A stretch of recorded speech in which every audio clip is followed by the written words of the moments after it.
Okay, and also touch on intrusive versus non-intrusive again. So just so we're clear, intrusive testing can disrupt normal business operations, and it has a greater impact of reducing system responsiveness or perhaps taking a system down altogether.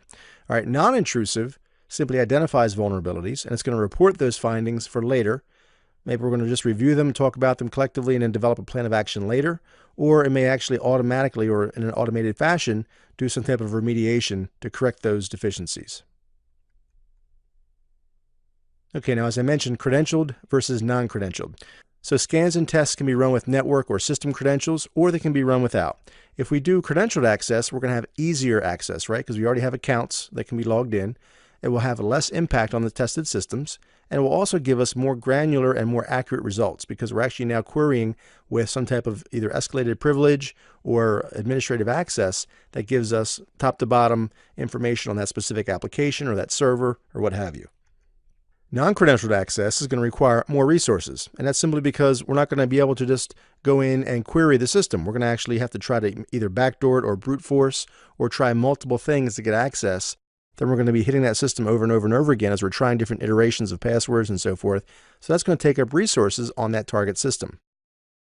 So it's kind of like having a key card that just lets you right in the front door, right? It's very easy. You're in and out in 2 seconds versus a lockpick where you're now sitting there trying for 5 or 10 minutes, or if it were me doing it, it might take 2 or 3 hours.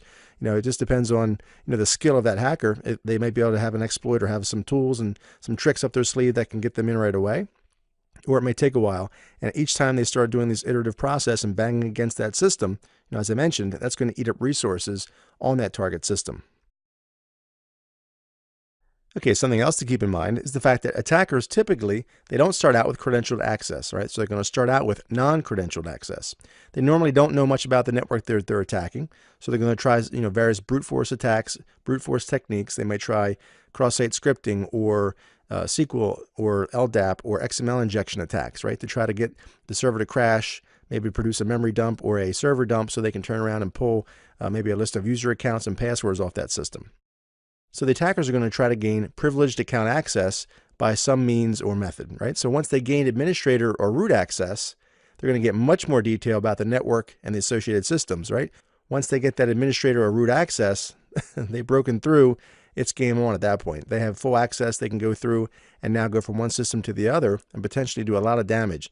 So they're going to start off typically without knowing much, but they're going to very quickly, if they're a skilled hacker, be able to get the information that they need to get in, raise their privilege, and then cause some damage.